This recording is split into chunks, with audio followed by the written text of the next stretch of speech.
Good evening everybody. This is a new lecture series on भारतीय नागरिक सुरक्षा संहिता।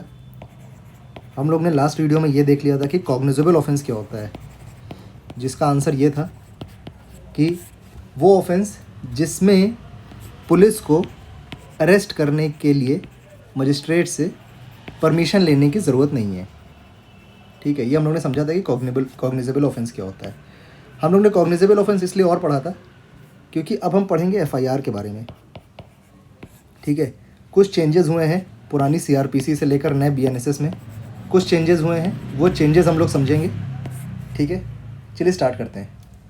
पहली बात, अब एफआईआर हो गई है सेक्शन 173 में। ठीक, अब ध्यान से सुनिएगा, मैं पढ़ाता जाऊंगा, आप ध्यान से सुनिएगा। देखिए एफआईआर है क्या। एफआईआर एक पीस ऑफ इंफॉर्मेशन है जो कोई भी आदमी पुलिस को दे सकता है जाके। ठीक है, अब देखिए वो पीस ऑफ इंफॉर्मेशन किस चीज़ की होनी चाहिए। It should be about a cognizable offence. Cognizable offence कौन कौन से होते हैं, यह आपको बीएनएसएस के शेड्यूल 1 में जाके देखना पड़ेगा कि आपका जो ऑफेंस है वो कॉग्निजेबल है कि नहीं कॉग्निजेबल है, नॉन कॉग्निजेबल है।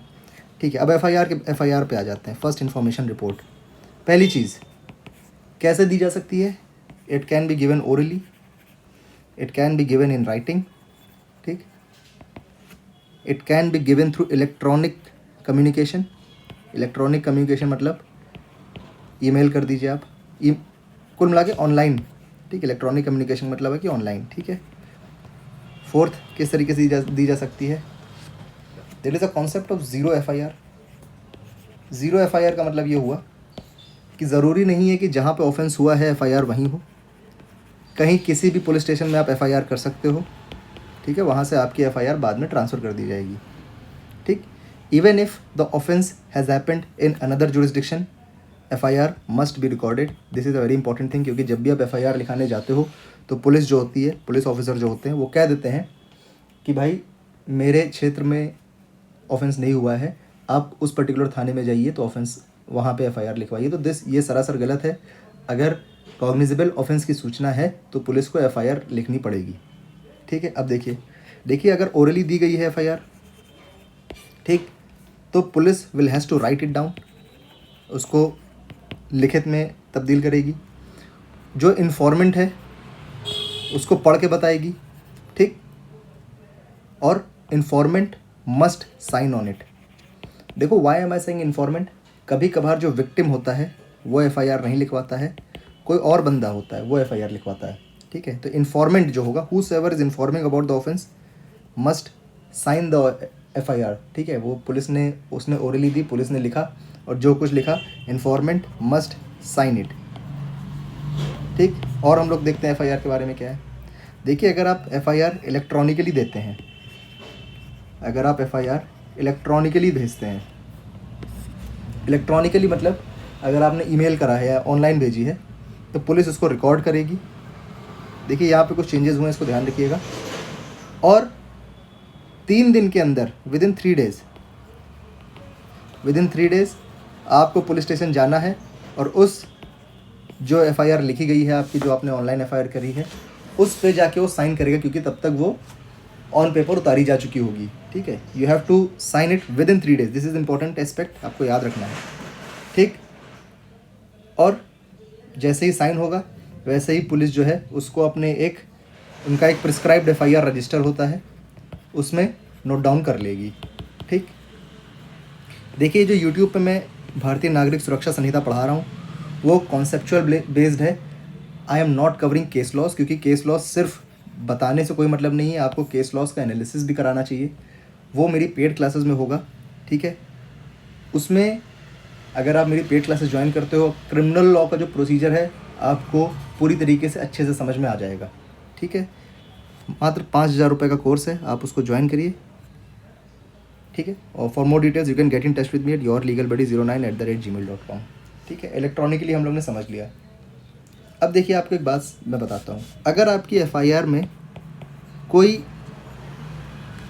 सेक्सुअल ऑफेंसेस से रिलेटेड कोई इन्फॉर्मेशन है, ठीक है, सेक्सुअल ऑफेंसेस से रिलेटेड कोई इन्फॉर्मेशन है, ठीक है। तो जो एफआईआर है that must be written by a women officer. ये मैंडेट है, महिला ऑफिसर ही लिखेगी, पुलिस ऑफिसर नहीं लिखेगा। एफआईआर मस्ट बी रिकॉर्डेड, ठीक है। अब देखिए, अगर कोई इंफॉर्मेंट जो है या एफआईआर जो दे रहा है वो डिसेबल्ड आदमी है, डिसेबल्ड पर्सन, ठीक है, तो इसको भी कुछ प्रोटेक्शन मिले हैं। देखिए, जो एफआईआर रिकॉर्ड होगी, अब देखिए जो डिसेबल्ड है इसमें मेंटली और फिजिकली दोनों डिसेबिलिटी कवर्ड है, ठीक। तो जो एफआईआर रिकॉर्ड होगी वो विक्टिम के रेजिडेंस पे रिकॉर्ड होगी या फिर विक्टिम के चॉइस पे कि वो कहाँ एफआईआर रजिस्टर कराना चाहता है, ठीक है। जो एफआईआर रजिस्टर हो रही है that must be in the presence of interpreter. मतलब मान लो कोई फिजिकली हैंडीकैप्ड आदमी है तो वो क्या कहना चाह रहा है, तो फिजिकल इंटरप्रेटर वहाँ पे एक इंटरप्रेटर का होना ज़रूरी है, ठीक। अब देखो, ये जो पूरा प्रकरण है कि एक डिसेबल आदमी का, एक डिसेबल इंडिविजुअल की अगर एफआईआर रिकॉर्ड हो रही है, this needs to be videographed, ठीक है। This needs to be videographed. Videography is mandatory, ठीक, वीडियोग्राफी इज मैंडेटरी। अब इसके बाद जो स्टेटमेंट है, as soon as possible it must be recorded by the magistrate. हम लोग उसको बाद में पढ़ेंगे। Section 183 sub clause 6 sub clause A में BNSS के ये कहा गया है कि एज सुन एज पॉसिबल आपको मजिस्ट्रेट के सामने स्टेटमेंट देना है। ये सेक्शन हम लोग पढ़ेंगे भी, बाद में पढ़ेंगे। अब देखिए, एफआईआर लिख गई है। एफआईआर की कॉपी जो है वो इन्फॉर्मेंट या विक्टिम जो भी है उसको फ्री ऑफ कॉस्ट देना है पुलिस को। पैसा से नहीं चार्ज करना होता है, ठीक, फ्री ऑफ कॉस्ट देना है पुलिस को। अब देखिए, यहाँ पे एक नया प्रोविज़न आया है एफआईआर के जो भी हम लोग पहले पढ़ते थे उसमें एक नया प्रोविज़न आया है। याद रखिए, एफआईआर जो है वो सेक्शन 173 में है, ठीक। अब न्यू प्रोविज़न क्या आया है कि अगर जो इन्फॉर्मेशन मिली है वो उस ऑफेंस की है जिसमें सज़ा 3 से 7 साल के बीच की है, ठीक है। यहाँ मैक्सिमम पनिशमेंट की मैं बात कर रहा हूँ। मैक्सिमम पनिशमेंट 3 से 7 ईयर्स के बीच का है। तो फिर पुलिस के पास 2 ऑप्शंस हैं। पुलिस हैज़ 2 ऑप्शंस, वो हम लोग समझते हैं। पहला ऑप्शन क्या है, उसके बाद दूसरा ऑप्शन क्या है।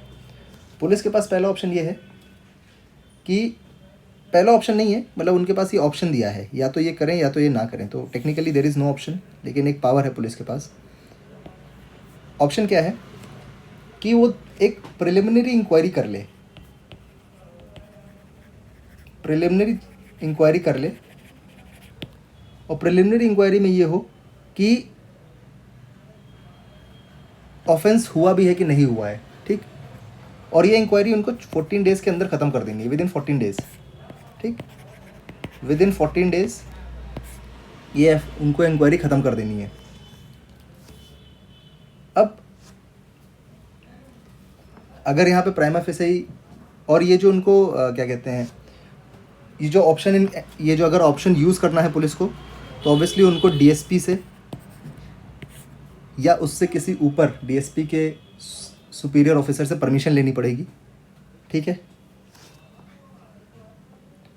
अब देखिए, अगर यहाँ पे पुलिस एफआईआर को रिफ्यूज़ कर देती है लिखने को, if police refuses to file an FIR, तो आपके पास क्या एक ऑप्शन है।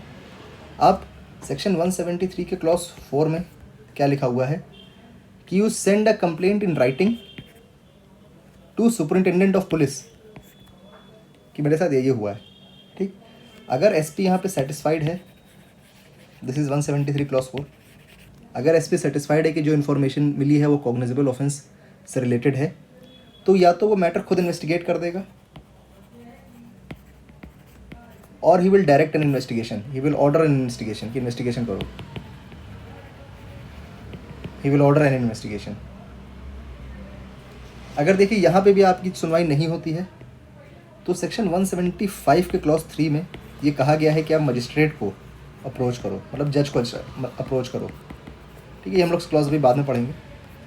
तो एफआईआर के जितने इंग्रेडिएंट्स हैं वो हम लोग ने पढ़ाए हैं। काफ़ी सारे केस लॉजेज हैं जो यूट्यूब पे पढ़ाना, क्योंकि वीडियो फिर से बहुत बड़ी हो जाएगी, ठीक है।